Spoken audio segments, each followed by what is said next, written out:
Not only did Josh Heupel make a stand for his university, but he stood up for the entire sport of college football. You are now listening to the War Report Podcast Network.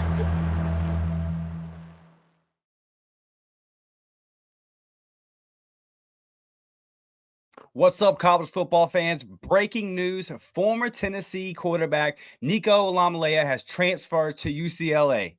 But how did we get here? What happened?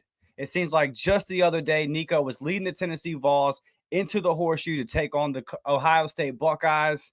And now, just like that, he will be joining the Buckeyes Conference as a member of the UCLA Bruins. If you're living under a rock, I'll give you a brief rundown. Late last week, Pete Nakos of On3 reports that Nico's family is in active NIL negotiations with the University of Tennessee. Nico's family and Nico was reportedly making around $2.5 million.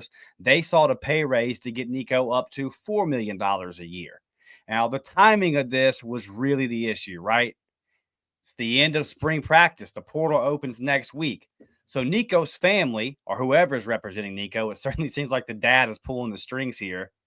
They thought that they had the leverage. What is Josh Heupel going to do? The spring portal is about to open. There's not going to be a whole lot of options. If Nico doesn't get the money that he wants, he could go to the portal.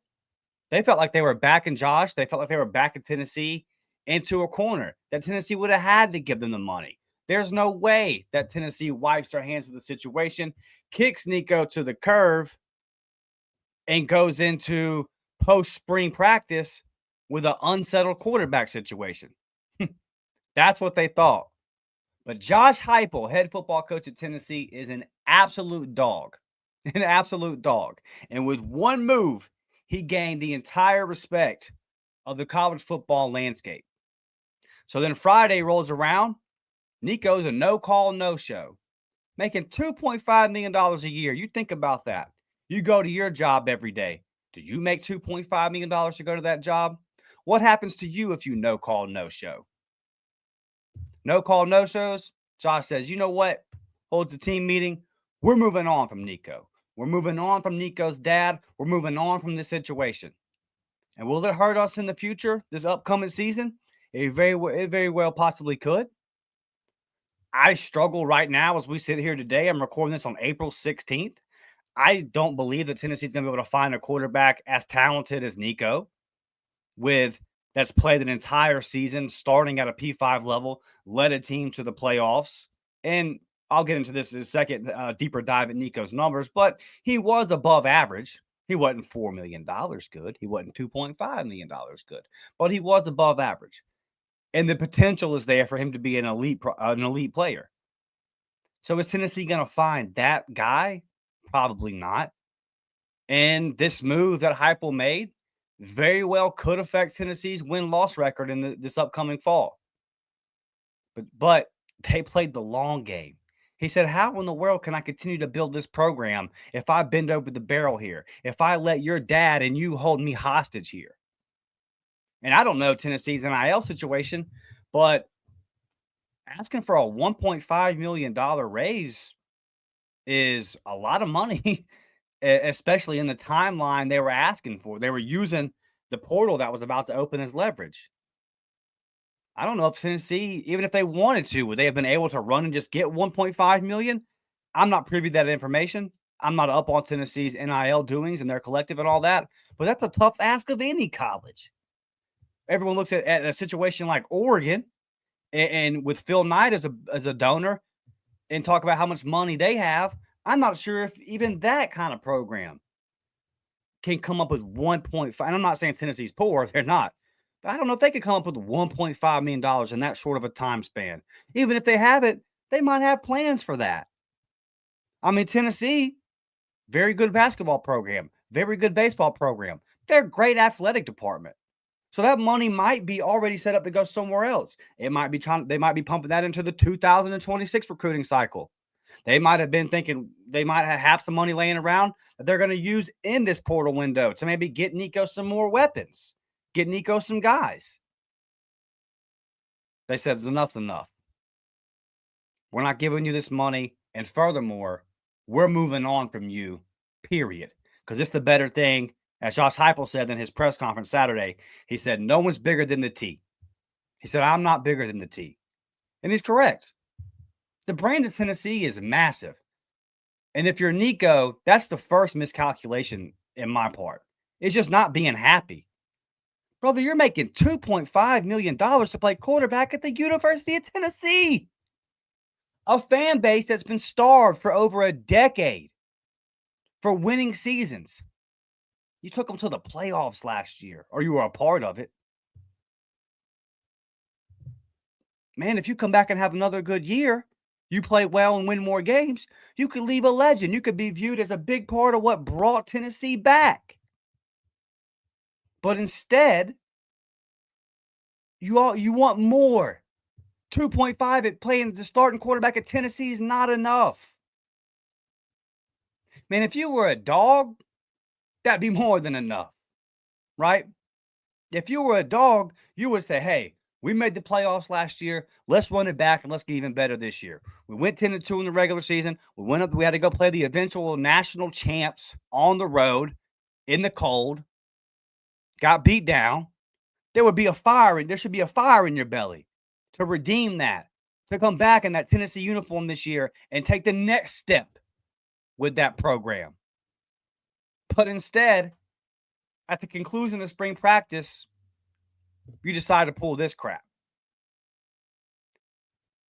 There's this thing going on now in our world where people, they always want more. They can't look around to the left, to the right and say, I got it pretty good right here. This is pretty sweet.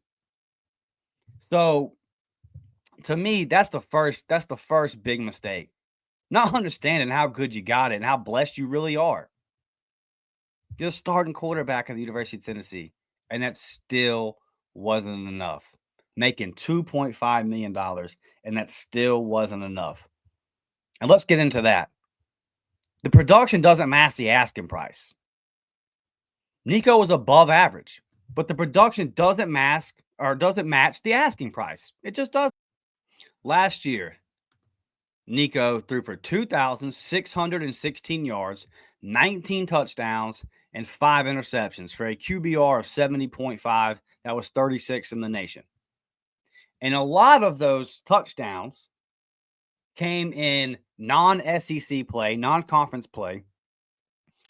And a lot of his plays in conference came in the Vanderbilt game. Nico's worst performances were in the biggest of games. I think Nico has potential to be a very good quarterback. I think, anybody with a brain thinks that. And I don't think he was bad. These are solid numbers for a guy starting his first year in the SEC. There's nothing wrong with those numbers. I always viewed Nico's season last year as a good year, a solid year, slightly above average year, with him going to take the next step with another year in Josh Heupel's system. That felt like the route to me. He missed some throws for sure. He missed a lot of wide open guys, especially in the big games.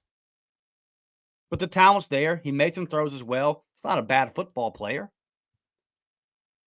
But I would say that for these numbers right here, 2,600 yards, 19 touchdowns, 5 interceptions, I think 2.4 million, 2.8, whatever he was making, I think that's too much for that.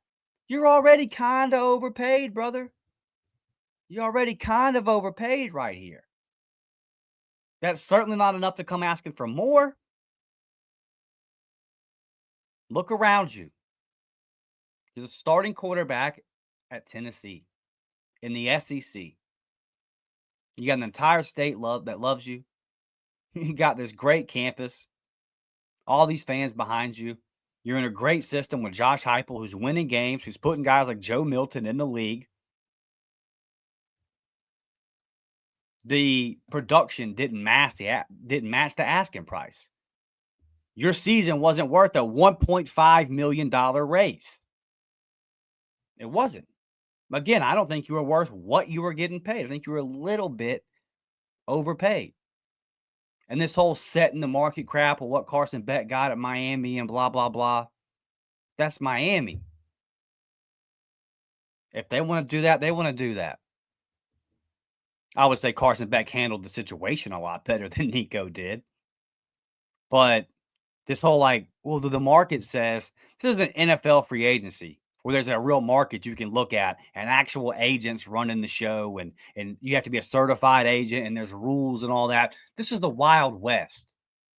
So because Michigan wants to play a freshman quarterback that's never played it down $10 million, that's on Michigan, bro. And if Bryce Underwood doesn't pan out at Michigan, it'll be on them.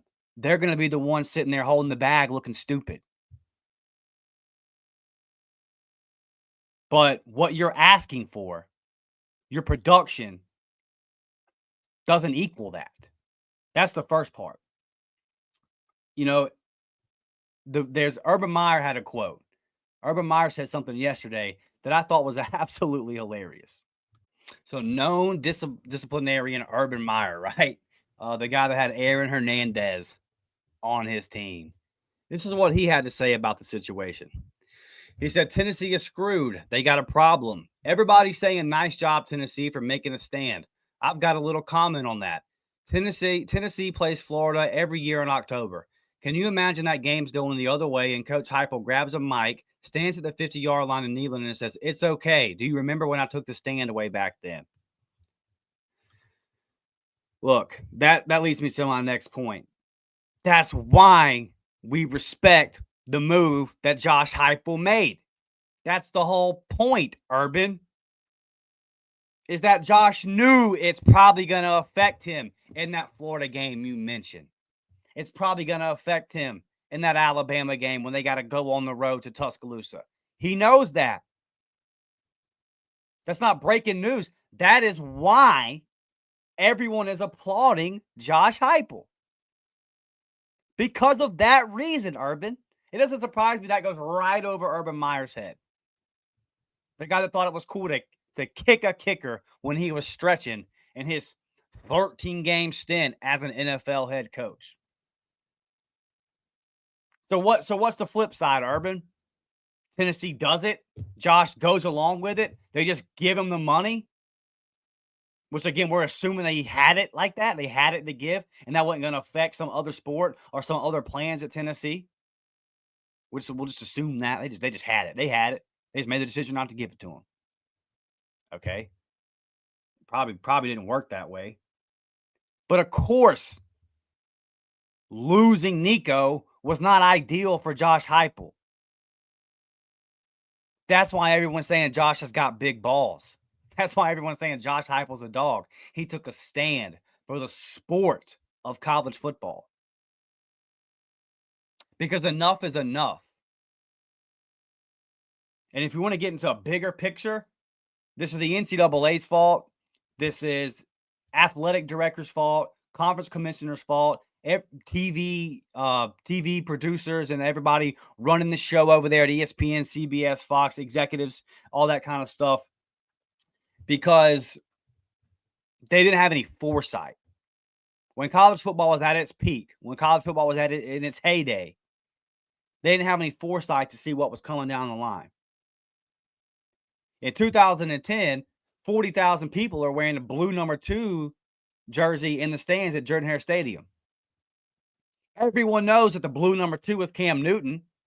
You just weren't allowed to put his name on the back of it.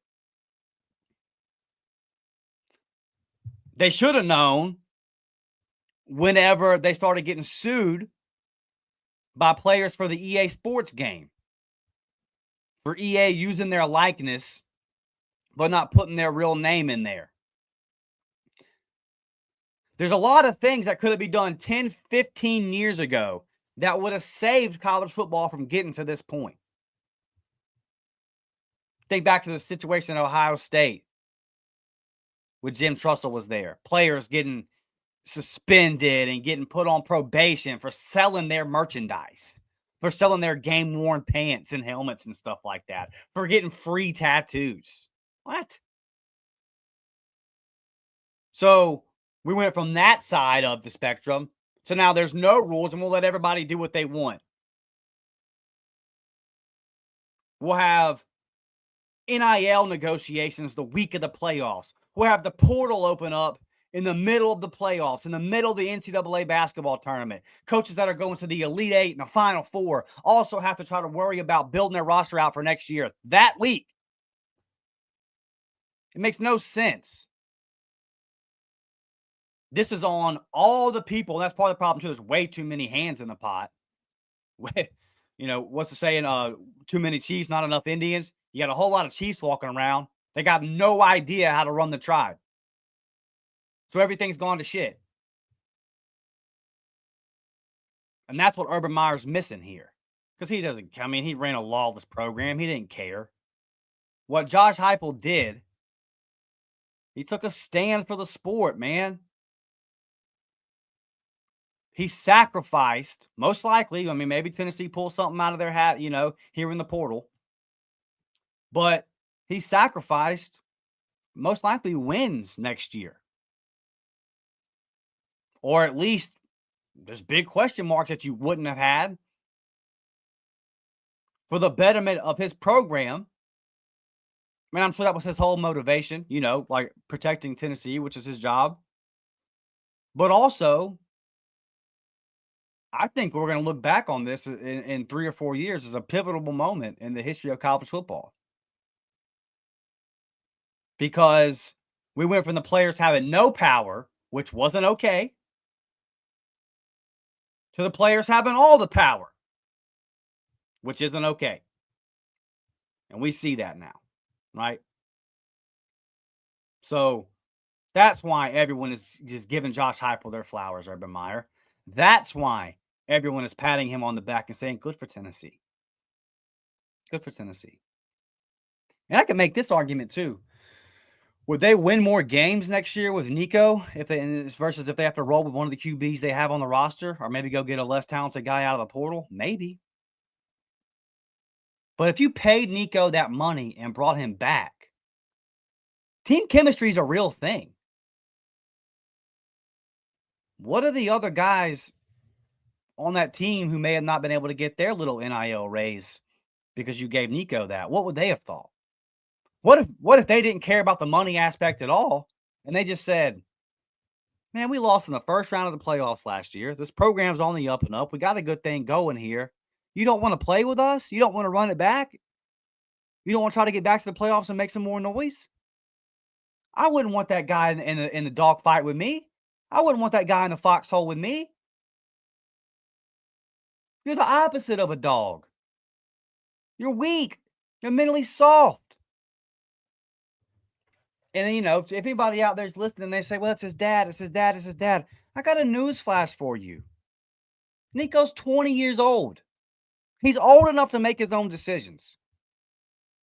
I did some stupid stuff when I was 20. I'm not saying he's not a young man and still growing. That, absolutely he is. But my dad didn't make decisions for me at 20 years old.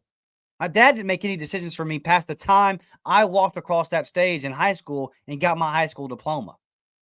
I was out the house within a month, paying rent on a place, started building my life. And I'm not special. That's all my friends, same thing. They either went to college or got a job and started building. That's life. My dad wasn't paying my bills. He wasn't coming through making financial decisions for me. He wasn't making any decisions for me. I love my dad. I call on him for advice. But at 20, he wasn't calling the shots in my life. And if he tried to, I would have said, hey, Pops, I'm the captain of this ship now. So I don't have any sympathy for Nico on that part either. You knew what your dad was doing. You could have came in and said, no, Dad, we're fine here. But instead, this is the move you pull. You let your dad gas you up, get in your ear, tell you all these things.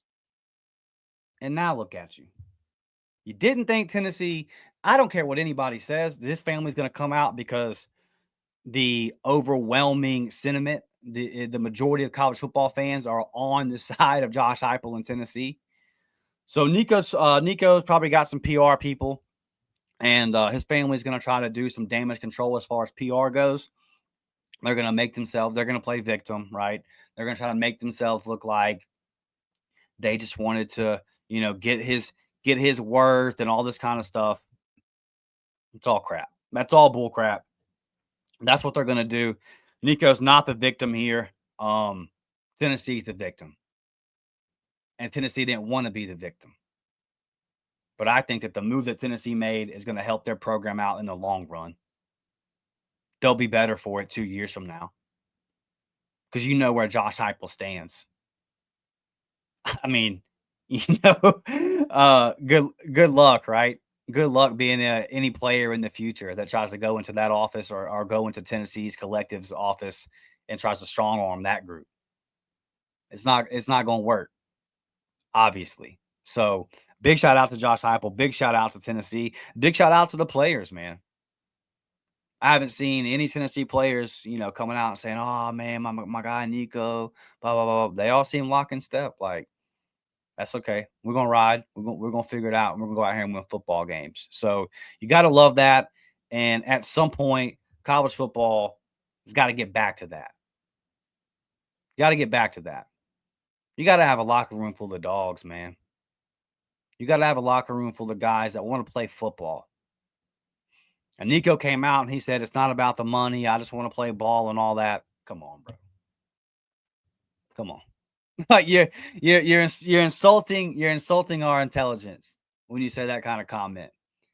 And the last part of this, just real quick, touching on the UCLA angle. Colin Cowherd about an hour ago puts out a tweet saying that he spoke with someone in Nico's family and they assured him it wasn't about the money. Now, they're not going to give the figure. I don't think they're going to give the figure because I don't think he's making 2.5 at UCLA. Maybe I'm wrong on that. We'll see. Maybe he got the full $4 million. I doubt that. I bet he took a pay cut from what he was originally complaining about at Tennessee. But we'll see. That's to be determined. By the time this gets posted, I mean, it might already be out, his number. But I don't know it as of now. And that's irrelevant to the point I'm making here. Nico said it was about the offense. It wasn't about the money. It was about the offense. Buddy, Josh Heupel or Deshaun Foster? Who's got the track record here? Who's got the track record? You're talking about offense. UCLA went 5-7 last year. Okay? 5-7. You're not going to some program that's got an offense running. Does UCLA, who are their weapons? Who do they have? What are you talking about? You're going from 100,000 plus at Neyland Stadium to UCLA averaged right at 47,000 fans last year. Okay, buddy. Okay. You're going from the SEC to playing it in the, there's no shot at the Big Ten, but UCLA in the Big Ten. It's not Tennessee traveling to Nashville. It's not Tennessee, Knoxville traveling down to Mississippi or traveling to Alabama or traveling down to Florida. No, sir. If you're not playing at home, you're going to be traveling to Ohio State. You're going to be traveling to Rutgers, to Michigan. I don't have UCLA schedule in front of me, but you know the point I'm making here. They're way out there in a conference that makes no sense. There's nothing about the UCLA situation that's better than Tennessee. Nothing. They're not a better football team. They don't have better coaches. They don't have better resources. They don't have a better fan base. Nothing. You won't win as many football games at UCLA as you would have at Tennessee. They do not have anybody on that coaching staff that is more proven offensively than Josh Heupel. They do not have anybody on that roster that is more talented than what they have at Tennessee. Let's Google the recruiting rankings. Where's UCLA been finishing? Where's Tennessee been finishing? You're not going to a more talented team. So you missed me with all that. We found out yesterday that there were some negotiations with Tulane, and Tulane realized we can't make these people happy. And of course they couldn't. Tulane doesn't have anything close to what Nico was asking for. But point being, you're saying it's about the offense and you entertain Tulane? Come on, man. You thought you were playing Tennessee, and Tennessee said, we'll do you one better. And I'm not surprised that UCLA is a landing spot. He's from out there. He's from, California. And UCLA is the kind of environment that will let him play victim. Yeah, they did you wrong, man. Come on over here, blah, blah, blah. Go back and watch Deshaun Foster's press conference at Big Ten Media Days last year. Come on, man. That's who you're going to go play for? The guy couldn't even put together an opening statement. It's night and day.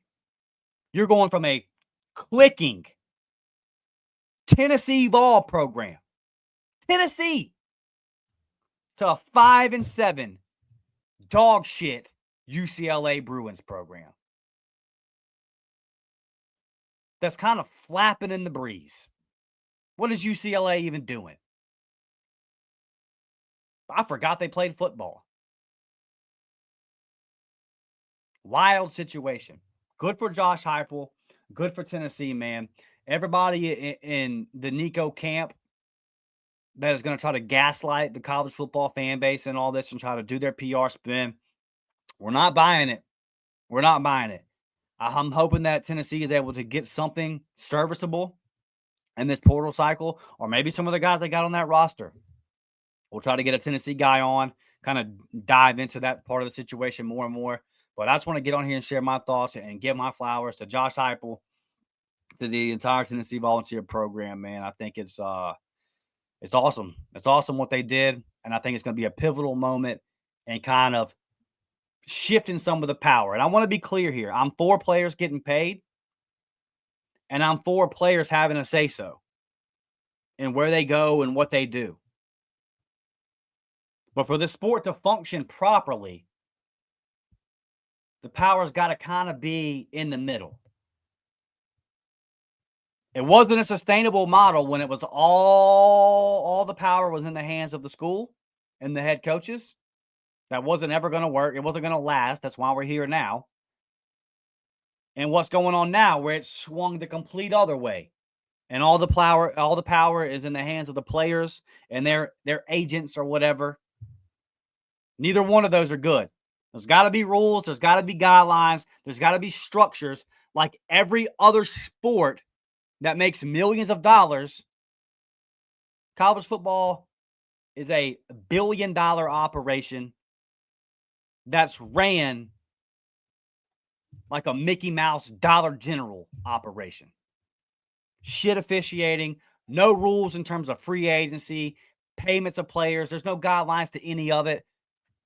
You got guys that have freshman year, sophomore year, junior year, senior year, they're playing on 4 different teams their entire college career. It's nuts. It's nuts.